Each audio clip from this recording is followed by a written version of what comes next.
This is the IELTS listening test.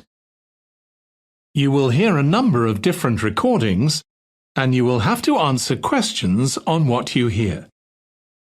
There will be time for you to read the instructions and questions, and you will have a chance to check your work. All the recordings will be played once only. The test is in 4 parts. At the end of the test, you will be given 10 minutes to transfer your answers to the answer sheet. Now turn to Part 1.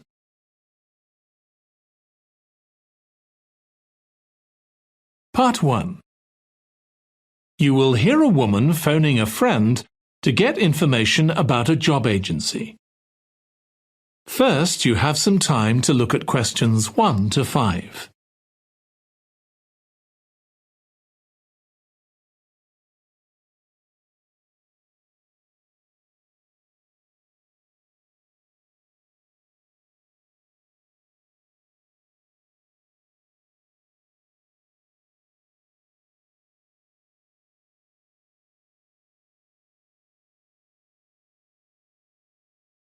Now listen carefully and answer questions 1 to 5. Hello, William. This is Amber. You said to phone if I wanted to get more information about the job agency you mentioned. Is now a good time? Hi, Amber. Yes, fine. So the agency I was talking about is called Bankside. They're based in Docklands. I can tell you the address now. 497 East Side. OK, thanks. So is there anyone in particular I should speak to there? The agent I always deal with is called Becky Jameson. Let me write that down. Becky Jameson. Jameson.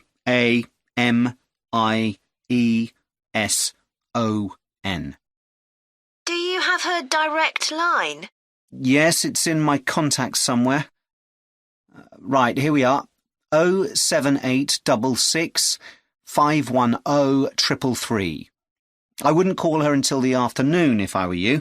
She's always really busy in the morning trying to fill last-minute vacancies. She's really helpful and friendly, so I'm sure it would be worth getting in touch with her for an informal chat. It's mainly clerical and admin jobs they deal with, isn't it?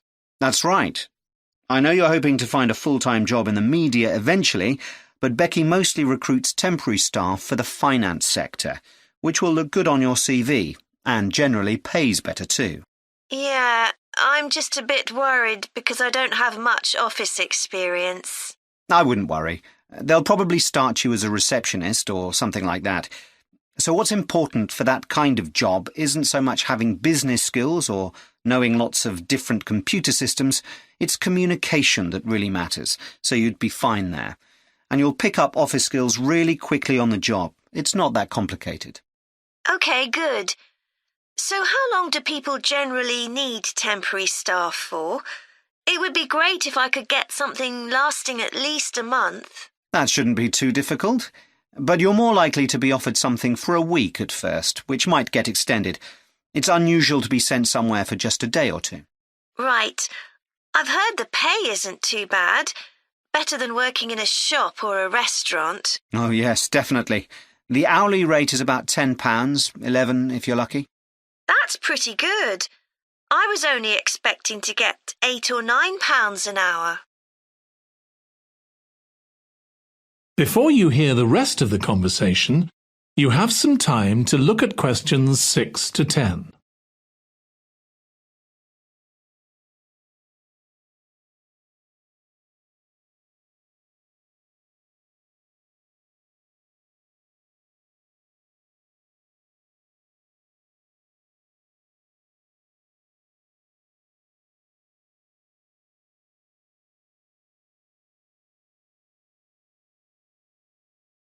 Now listen and answer questions 6 to 10.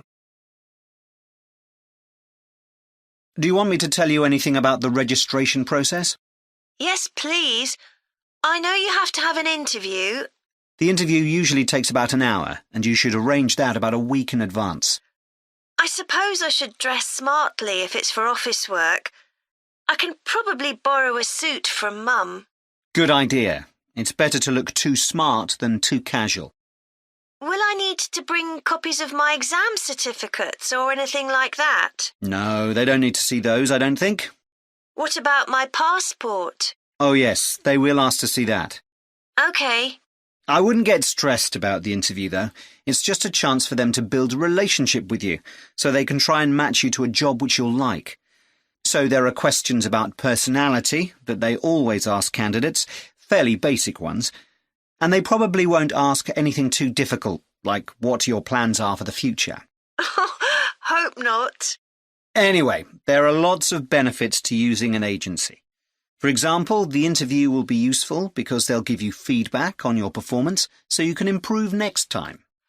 And they'll have access to jobs which aren't advertised. Exactly. Most temporary jobs aren't advertised. And I expect finding a temporary job this way takes a lot less time. It's much easier than ringing up individual companies. Yes, indeed.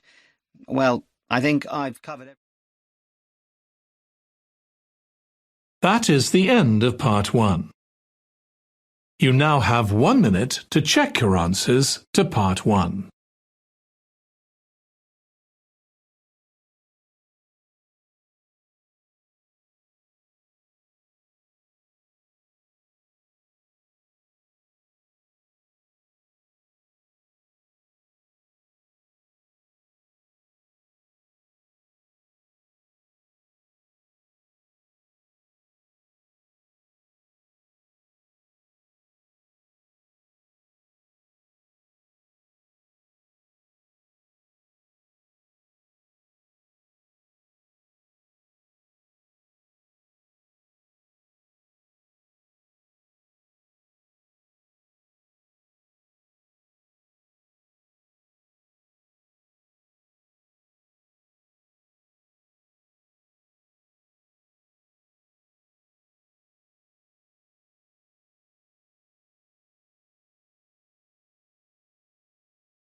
Part 2.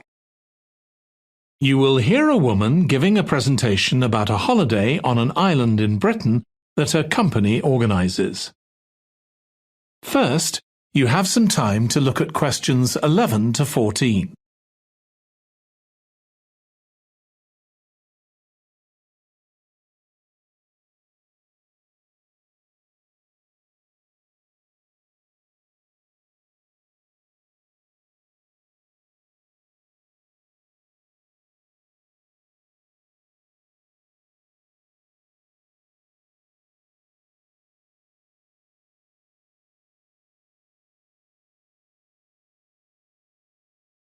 Now listen carefully and answer questions 11 to 14. Good morning. My name's Erica Matthews, and I'm the owner of Matthews Island Holidays, a company set up by my parents. Thank you for coming to this presentation, in which I hope to interest you in what we have to offer. We're a small family-run company, and we believe in the importance of the personal touch. So we don't aim to compete with other companies on the number of customers. What we do is build on our many years' experience, more than almost any other rail holiday company, to ensure we provide perfect holidays in a small number of destinations, which we've got to know extremely well. I'll start with our 6-day Isle of Man holiday. This is a fascinating island in the Irish Sea, with Wales to the south, England to the east, Scotland to the north, and Northern Ireland to the west. Our holiday starts in Heysham, where your tour manager will meet you. Then you'll travel by ferry to the Isle of Man. Some people prefer to fly from Luton instead, and another popular option is to go by train to Liverpool and take a ferry from there. You have 5 nights in the hotel, and the price covers 5 breakfasts and dinners, and lunch on the 3 days when there are organised trips. Day 4 is free, and most people have lunch in a cafe or restaurant in Douglas. The price of the holiday includes the ferry to the Isle of Man, all travel on the island, the hotel, and the meals I've mentioned. Incidentally, we try to make booking our holidays as simple and fair as possible, so unlike with many companies, the price is the same whether you book 6 months in advance or at the last minute, and there's no supplement for single rooms in hotels. If you make a booking, then need to change the start date, for example because of illness, you're welcome to change to an alternative date or a different tour for a small administrative fee. Before you hear the rest of the talk, you have some time to look at questions 15 to 20.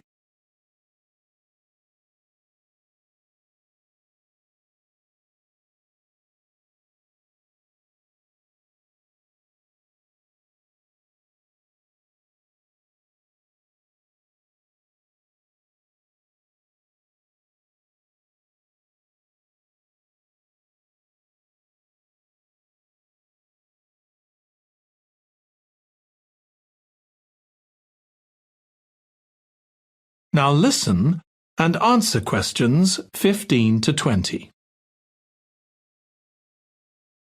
Okay, so what does the holiday consist of? Well, on day 1, you'll arrive in time for a short introduction by your tour manager, followed by dinner in the hotel. The dining room looks out at the river, close to where it flows into the harbour, and there's usually plenty of activity going on. On day 2, you'll take the coach to the small town of Peel, on the way calling in at the Tynwald exhibition. The Isle of Man isn't part of the United Kingdom, and it has its own parliament called Tynwald. It's claimed that this is the world's oldest parliament that's still functioning, and that it dates back to 979. However, the earliest surviving reference to it is from 1422, so perhaps it isn't quite as old as it claims. Day 3, we have a trip to the mountain Snaefell. This begins with a leisurely ride along the promenade in Douglas in a horse-drawn tram. Then you board an electric train which takes you to the fishing village of Laxey. From there, it's an 8-kilometre ride in the Snaefell Mountain Railway to the top. Lunch will be in the cafe, giving you spectacular views of the island.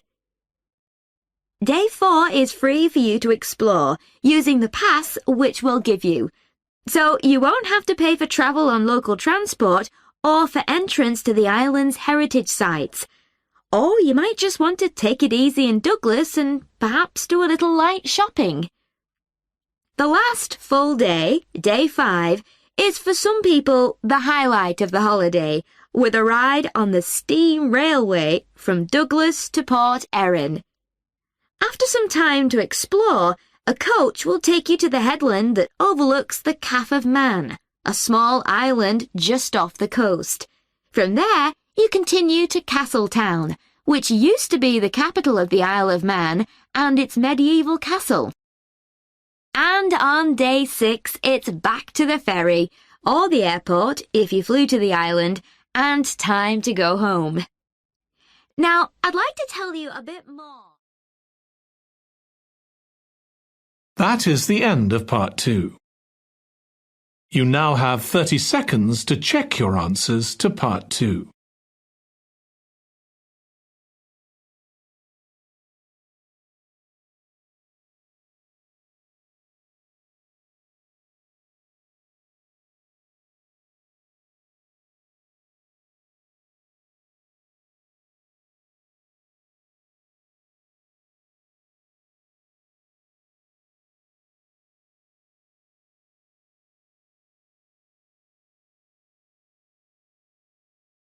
Part 3. You will hear 2 psychology students discussing the effects of the order in which the children in a family are born.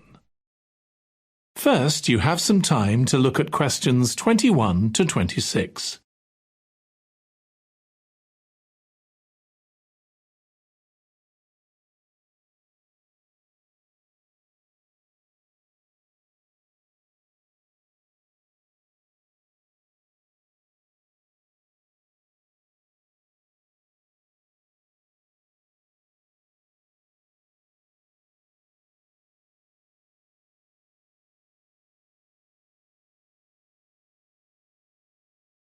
Now listen carefully and answer questions 21 to 26.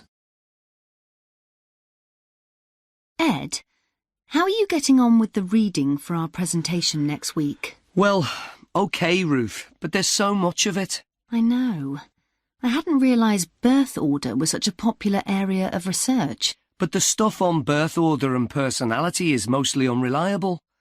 From what I've been reading, a lot of the claims about how your position in the family determines certain personality traits are just stereotypes, with no robust evidence to support them. OK, but that's an interesting point. We could start by outlining what previous research has shown. There are studies going back over 100 years. Yeah, so we could just run through some of the typical traits. Like the consensus seems to be that oldest children are generally less well-adjusted because they never get over the arrival of a younger sibling. Right, but on a positive note, some studies claim that they were thought to be good at nurturing. Certainly in the past, when people had large families, they would have been expected to look after the younger ones. There isn't such a clear picture for middle children, but one trait that a lot of the studies mention is that they are easier to get on with than older or younger siblings. Generally eager to please and helpful, although that's certainly not accurate as far as my family goes. My middle brother was a nightmare, always causing fights and envious of whatever I had. As I said, none of this seems to relate to my own experience. I'm the youngest in my family, and I don't recognise myself in any of the studies I've read about. I'm supposed to have been a sociable and confident child who made friends easily, but I was actually terribly shy. Really? That's funny. There have been hundreds of studies on twins, but mostly about nurture versus nature. There was one on personality which said that a twin is likely to be quite shy in social situations because they always have their twin around to depend on for support. My cousins were like that when they were small. They were only interested in each other and found it hard to engage with other kids. They're fine now, though. Only children have had a really bad press. A lot of studies have branded them as loners who think the world revolves around them because they've never had to fight for their parents' attention. That does seem a bit harsh. One category I hadn't considered before was children with much older siblings. A couple of studies mentioned that these children grow up more quickly and are expected to do basic things for themselves, like getting dressed. I can see how that might be true, although I expect they're sometimes the exact opposite, playing the baby role and clamouring for special treatment. Before you hear the rest of the discussion, you have some time to look at questions 27 to 30.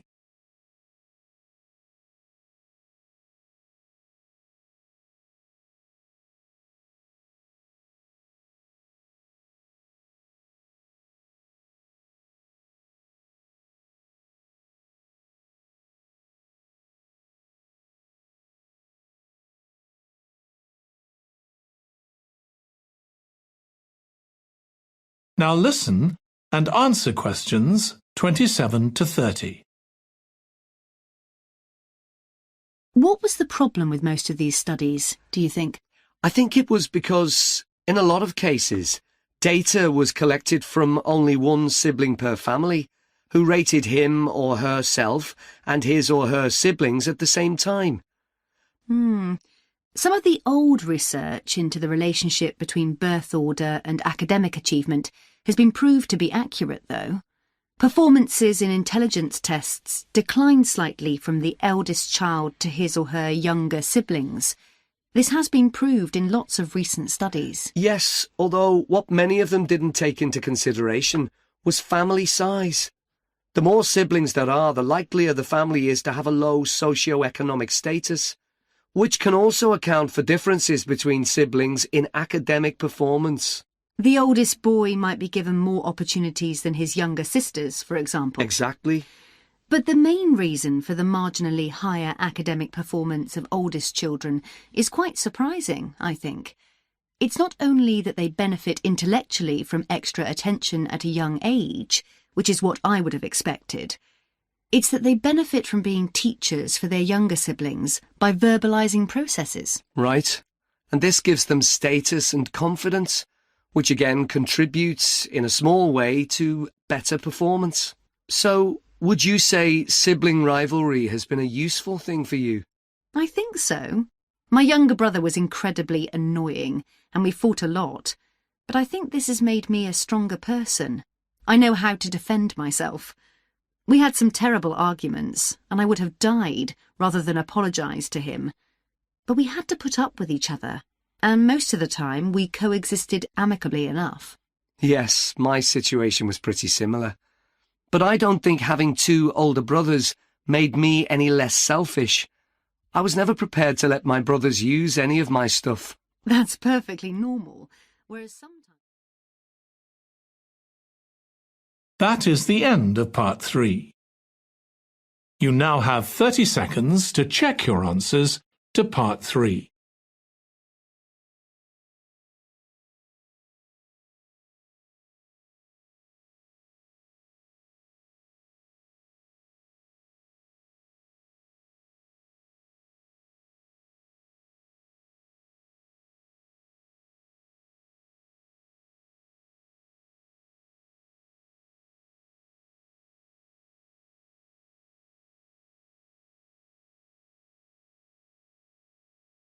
Part 4. You will hear a student giving a presentation about a type of tree known as the eucalyptus, which is common in Australia. First, you have some time to look at questions 31 to 40.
Now listen carefully and answer questions 31 to 40.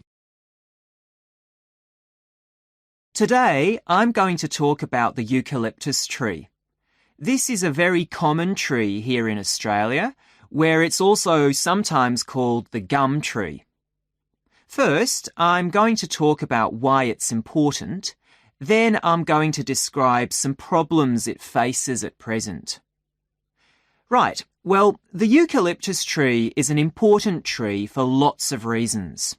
For example, it gives shelter to creatures like birds and bats, and these and other species also depend on it for food, particularly the nectar from its flowers. So it supports biodiversity. It's useful to us humans too, because we can kill germs with a disinfectant made from oil extracted from eucalyptus leaves. The eucalyptus grows all over Australia, and the trees can live for up to 400 years. So it's alarming that all across the country, numbers of eucalyptus are falling because the trees are dying off prematurely. So, what are the reasons for this? One possible reason is disease. As far back as the 1970s, the trees started getting a disease called Mundula yellows. The tree's leaves would gradually turn yellow, then the tree would die. It wasn't until 2004 that they found the cause of the problem was lime, or calcium hydroxide, to give it its proper chemical name, which was being used in the construction of roads. The lime was being washed away into the ground and affecting the roots of the eucalyptus trees nearby. What it was doing was preventing the trees from sucking up the iron they needed for healthy growth. When this was injected back into the affected trees, they immediately recovered. But this problem only affected a relatively small number of trees. By 2000, huge numbers of eucalyptus were dying along Australia's east coast of a disease known as bell miner-associated dieback. The bell miner is a bird, and the disease seems to be common where there are high populations of bell miners. Again, it's the leaves of the trees that are affected. What happens is that insects settle on the leaves and eat their way round them, destroying them as they go, and at the same time they secrete a solution which has sugar in it. The bell miner birds really like this solution, and in order to get as much as possible, they keep away other creatures that might try to get it.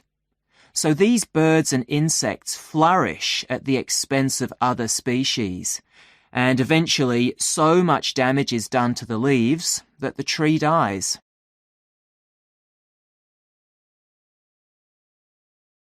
But experts say that trees can start looking sick before any sign of bell miner-associated dieback. So it looks as if the problem might have another explanation. One possibility is that it's to do with the huge bushfires that we have in Australia. A theory proposed over 40 years ago by ecologist William Jackson is that the frequency of bushfires in a particular region affects the type of vegetation that grows there. If there are very frequent bushfires in a region, this encourages grass to grow afterwards, while if the bushfires are rather less frequent, this results in the growth of eucalyptus forests. So why is this? Why do fairly frequent bushfires actually support the growth of eucalyptus? Well, one reason is that the fire stops the growth of other species which would consume water needed by eucalyptus trees. And there's another reason. If these other quick-growing species of bushes and plants are allowed to proliferate, they harm the eucalyptus in another way by affecting the composition of the soil and removing nutrients from it. So some bushfires are actually essential for the eucalyptus to survive as long as they are not too frequent. In fact, there's evidence that Australia's Indigenous people practiced regular burning of bushland for thousands of years before the arrival of the Europeans. But since Europeans arrived on the continent, the number of bushfires has been strictly controlled. Now, scientists believe that this reduced frequency of bushfires to low levels has led to what's known as dry rainforest, which seems an odd name as usually we associate tropical rainforest with wet conditions. And what's special about this type of rainforest? Well, unlike tropical rainforest, which is a rich ecosystem, this type of ecosystem is usually a simple one. It has very thick, dense vegetation, but not much variety of species.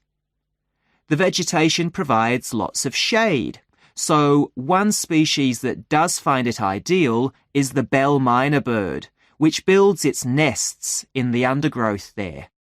But again, that's not helpful for the eucalyptus tree. That is the end of part 4. You now have 1 minute to check your answers to part 4. That is the end of the listening test. In the IELTS test, you would now have 10 minutes to transfer your answers to the answer sheet.